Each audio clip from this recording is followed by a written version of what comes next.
Assalamualaikum warahmatullahi wabarakatuh. Waalaikumsalam warahmatullahi wabarakatuh.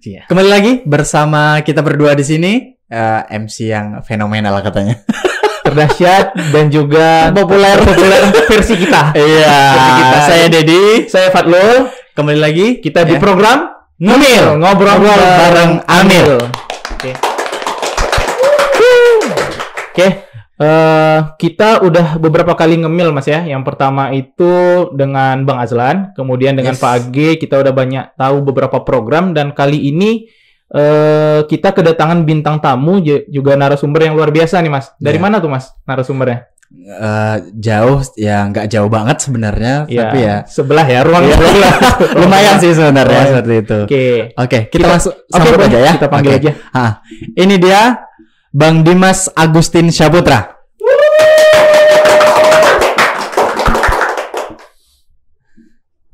Ya. Assalamualaikum Bang Dimas. Waalaikumsalam. Sehat Bang Dimas ya? Alhamdulillah. Alhamdulillah Oke. Sehat, Oke. baik. Jadi Mas Dedi, Bang Dimas ini salah satu supervisor atau penanggung jawab program dakwah. Nah, seperti minggu lalu kita udah kenal ada program dakwah Gerakan Batu Tangga. Jadi beliau inilah yang mengkoordinirnya. Iya, gitu. memang mengkoordinir ya, Iya, untuk mengkoordinirnya. segala macam bentuk program dakwah yang Dakwah. ada di Lasnas PHR South Area. Oke, mungkin sahabat kebaikan di sini kita perkenalan terlebih dahulu ya sama Bang Dimasnya. Silakan Bang Dimas mungkin ceritakan juga sedikit tentang awal mula Bang Dimas masuk atau bekerja di Lasnas PHR South Area ini. Silakan. Dan kemudian diamanahkan jadi koordinator atau penanggung jawab dari program dakwah. Iya, Nah, benar gitu. sekali. Silakan Bang. Baik. Bismillahirrahmanirrahim. Assalamualaikum warahmatullahi wabarakatuh. Waalaikumsalam warahmatullahi wabarakatuh. Ini seru banget acaranya dan juga Ini studionya. kita baru mulai nih.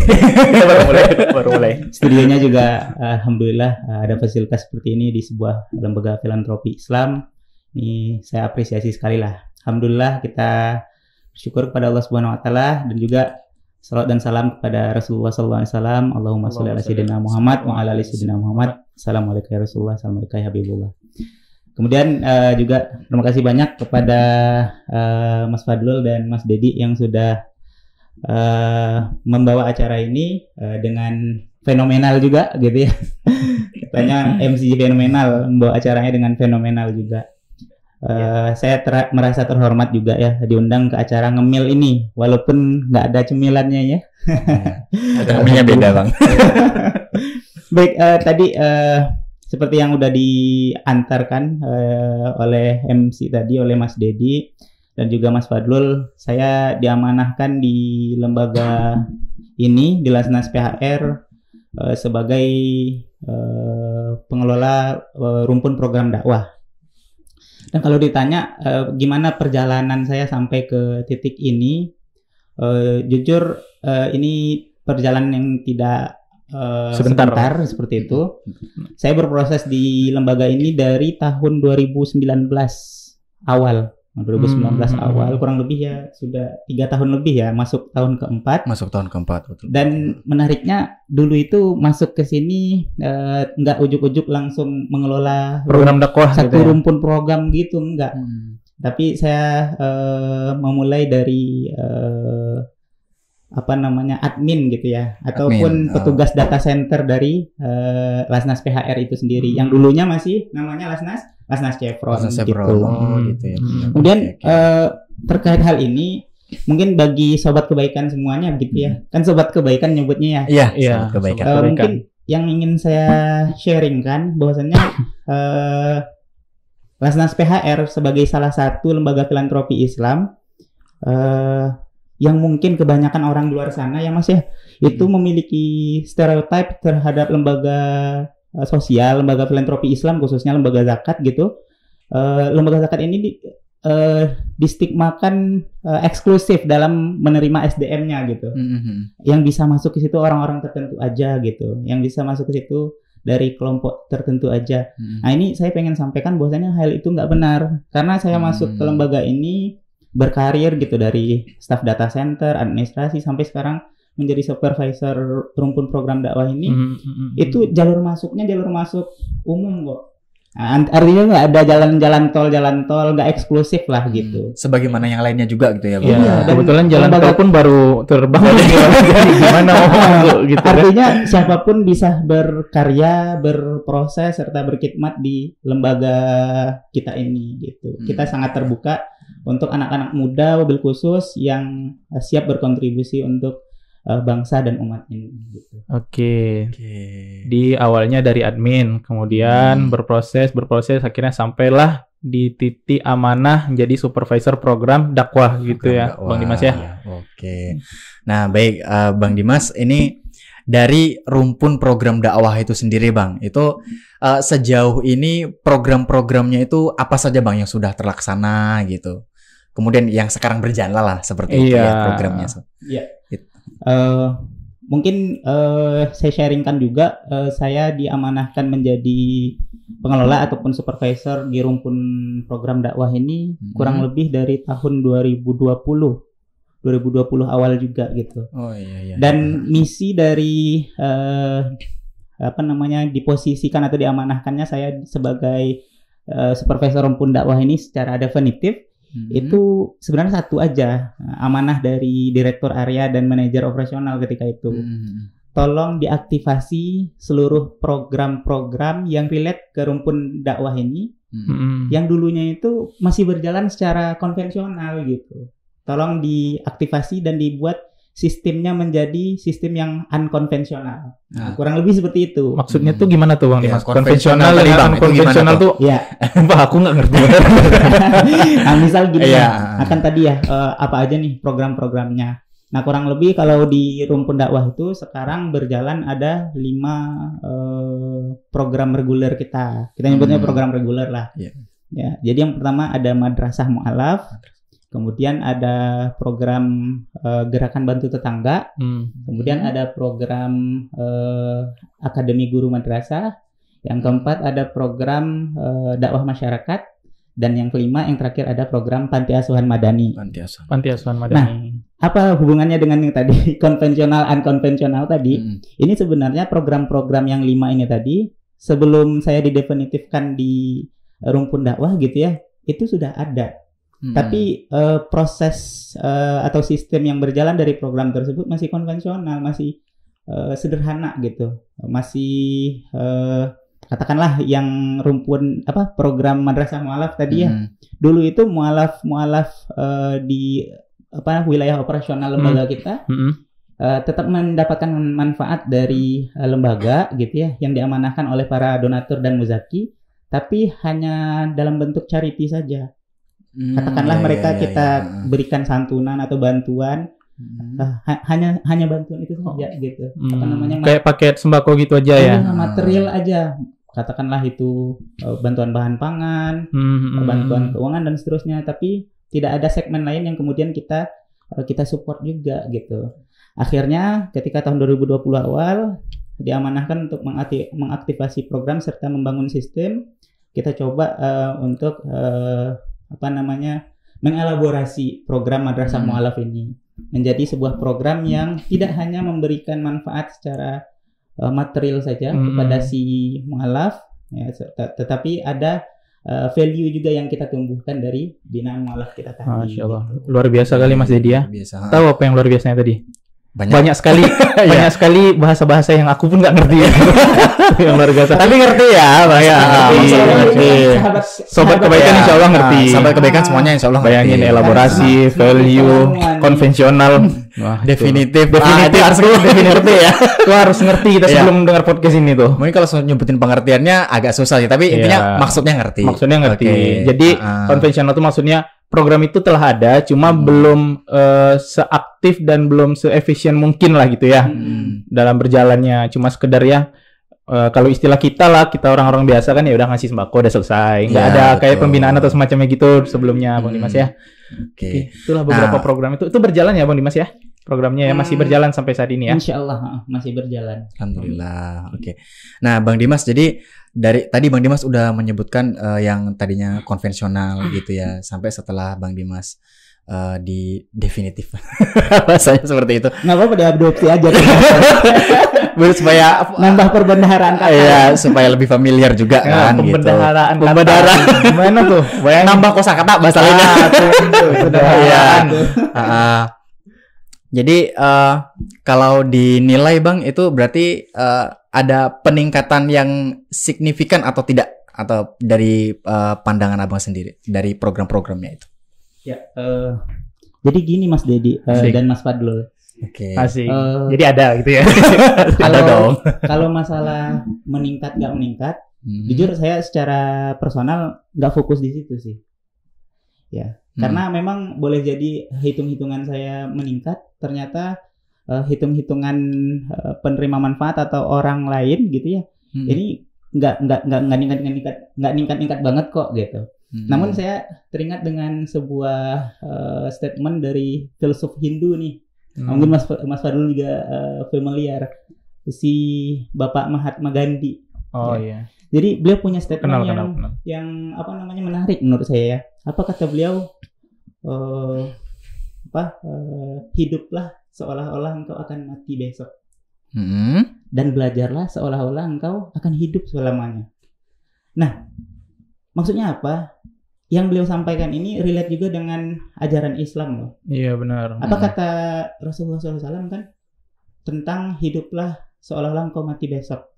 Kata Rasulullah itu, apa kata Rasulullah?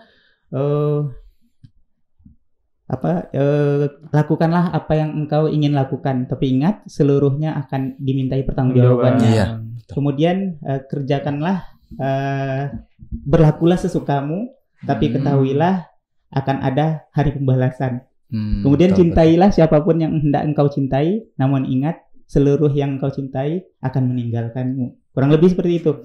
Makanya kalau bagi saya hidup itu adalah kita melakukan segala sesuatu hari ini ya yang ada di hadapan kita sebaik yang kita bisa gitu. Jadi menurut saya semenjak saya di Lasnas ini saya banyak belajar untuk kemudian melakukan segala sesuatu itu dengan seoptimal mungkin yang saya bisa ya.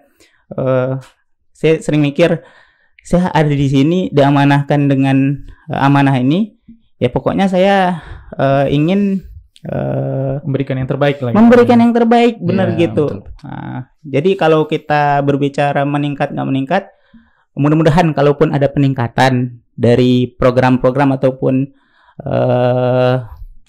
kegiatan yang kita kelola, itu menjadi satu ladang kebaikan juga bagi kita. Menurut saya gitu sih. Jadi kita do it the best we can gitu.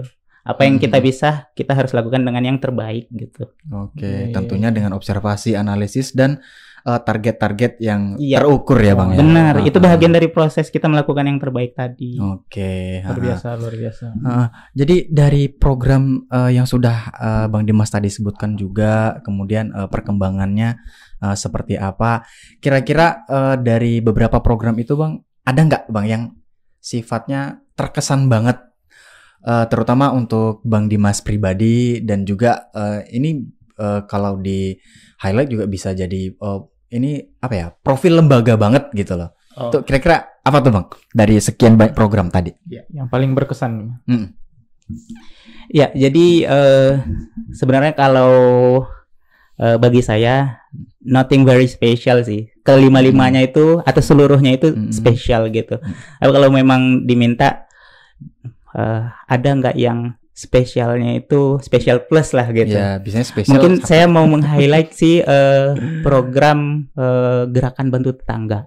Gerakan bantu tetangga. Oh, iya. Jadi sedikit flashback nih Mas Dedi, Mas Fadlul. Gerakan bantu tetangga ini sebenarnya lahir dari ikhtiar lembaga ketika itu 2019 akhir. Ketika itu kita menginisiasi gerakan namanya itu Gerakan Masjid Berdaya. Masjid Berdaya yang cakupannya ini 2 kecamatan aja. Kecamatan Rumbai dan Kecamatan Rumbai Pesisir ketika itu. Nah, apa semangat dari Gerakan Masjid Berdaya ini? Kita ingin setiap masjid-masjid atau musola ya, itu ditransformasikan dari tempat ibadah ritual gitu ya, menjadi benteng pertahanan sosial ya bahasanya. Kemudian juga menjadi tempat perkumpulan intelektual dan seterusnya daripada kaum muslimin wabil khusus di daerah tersebut. Akhirnya dari inisiasi tersebut kita berhasil membuat satu komunitas ketika itu. Nama komunitasnya saya kurang ingat ya, yang jelas komunitasnya itu Masjid Berdaya Rumbai lah. Nah, qadarullahnya ya di 3 bulan pertama tahun 2020 komunitas ini benar-benar pasif dan akhirnya di hold dulu. Ya, di hold dulu. Nah, kita coba reanalisis gitu, menganalisa ulang apa sebenarnya yang menjadi akar dari ketidakaktifan komunitas Masjid Berdaya ini. Kita koordinasi ke stakeholders, ada camat ya, kemudian ketua-ketua perkumpulan masjid ya, dan juga tokoh-tokoh agama di Rumbai dan Rumbai Pesisir ketika itu. Ternyata yang kita dapati adalah permasalahan utama itu adalah kebutuhan pokok jamaah kaum muslimin ini yang belum terpenuhi, sehingga mereka ya katakanlah lambung tengah belum terisi gitu ya. Iya, betul. Untuk berangkat ke masjid itu menjadi sebuah tantangan tersendiri. Nah, dari hal sederhana seperti itu, akhirnya ketika 2020 Maret gitu ya, April sudah masuk ke fase pandemi kita ketika itu. Iya, betul. Akhirnya kita membuat sebuah inisiasi baru dari gerakan Masjid Berdaya, kita transformasikan menjadi sebuah program gerakan Batu Tetangga. Dan sebenarnya ini program yang berbasis kemitraan. Mitra utamanya adalah masjid. Gitu. Luar biasa. Sesuai semangat yang di awal tadi. Kita ingin menjadikan masjid ini basis pertahanan. Bukan sekedar ritual keagamaan aja yang ada di situ. Benar, tempat ibadah gitu ya. Benar. Oke, Bang. Manfaat pribadi, Bang, yang Bang Dimas dapat selama menjalankan program-program tadi lah. Secara pribadi gimana? Saya sering ngomong ke diri saya sendiri gitu. Saya ini bukan pekerja loh. Saya ini pengkhidmat gitu. Pengkhidmat gitu. Pelayan lah gitu ya. Iya. Baru mau ditanya. Jadi kalau sahabat kebaikan juga berkesempatan untuk hadir ke kantor ke tempat ini, ke Lasnas PHR, itu akan lihat tuh. Di Lasnas PHR tuh nggak dipampang kantor Lasnas PHR. Tapi yang dipampang apa? Pusat khidmat. Iya, benar. Jadi saya pun ke diri saya sendiri ngomongnya tuh, saya ini bukan pekerja di sini, saya ini pengkhidmat, saya pelayan nih. Jadi mudah-mudahan ini nilai itu sih yang terus saya afirmasi ke diri saya sendiri, bahwasannya ya kalau mau bekerja ya katakanlah pekerjaan yang paling proper sih menjadi wirausaha ya. Kalau dilihat orang terkaya di dunia itu ya sekelas Elon Musk gitu ya, Andy Jassy gitu yang punya Amazon gitu. Itu mereka bukan pekerja loh. Mereka wirausaha kan dengan perusahaan-perusahaan mereka kan. Iya, benar. Nah, makanya kalau bagi saya, kalau mau bekerja mungkin bisa di tempat lain. Kalau mau berkhidmat saya harus di sini gitu. Insyaallah luar biasa. Bismillah ya, Bang ya. Bismillah diurut gitu. Enggak ada diurut-diurutan di sini. Oke, terakhir nih, Bang. Sahabat-sahabat ini bisa bergabung lewat join lewat apa gitu, untuk mungkin barangkali ada yang kayak ingin website atau semacamnya, ada yang ikut, ada yang bisa kita pengen ikut berkontribusi dalam program gitu intinya. Gimana caranya tuh, Bang Dimas? Baik, kalaupun belum mau berkontribusi, mau kepo aja dulu gitu ya. Boleh. Jadi jadi mungkin kita sama aja. Kita di Lasnas PHR sudah setengah tahun ini mengembangkan platform sendiri gitu ya, bagi calon mitra, calon donatur, dan masyarakat umum di Indonesia Raya ini, bahkan di dunia raya ini, untuk mengkepoin gitu ya, dan juga berkolaborasi, berkontribusi, berpartisipasi bersama program-program Lasnas PHR melalui platform www.lasnas.phr www.energikebaikan.com. Energikebaikan.com. Energikebaikan.com. Jadi simple banget, tinggal beli kuota, masuk platform internet gitu ya, www.energikebaikan.com. Langsung muncul tuh pilihan-pilihan program, kemudian rumpun programnya, bahkan di sana juga ada fasilitas atau fitur menghitung zakat gitu. Iya. Kalkulator zakatnya gitu ya. Yes, kalkulator zakat gitu. Oh, jadi terkadang masyarakat atau saudara-saudara kita kan juga masih bingung. Saya ini sudah muzaki belum nih gitu ya. Iya, udah sekian gitu. Nah, di situ juga kita sediakan fitur-fiturnya. Insya Allah lengkap lah dan mengalirkan energi kebaikan. Insya Allah. Ya, terserah itu nominalnya. Boleh mulai berapa aja di situ, Bang? Boleh berapapun ya. Berapapun dan program yang bertajuk anak-anak misalnya. Saya sukanya program-program yang relate dengan orang tua atau lansia. Saya maunya program ini itu banyak banget pilihannya. Kita udah sediakan pilihan, mau berdonasi kontribusi di program yang mana, tinggal pilih aja program kesukaanmu. Terima kasih sekali lagi kepada Bang Dimas yang berkesempatan hadir ya bersama kita di sini dalam program Ngemil ya. Mungkin mau closing kali ya? Boleh, silakan. Iya. Ini bentar lagi kan. Mau closing juga sih sebenarnya. Silakan. Mungkin closing lah dari saya. Jadi kalau kita di Lasnas PHR tuh ada slogan lah atau semangat kita, energi kebaikan. Closing statement dari saya untuk sahabat kebaikan semuanya,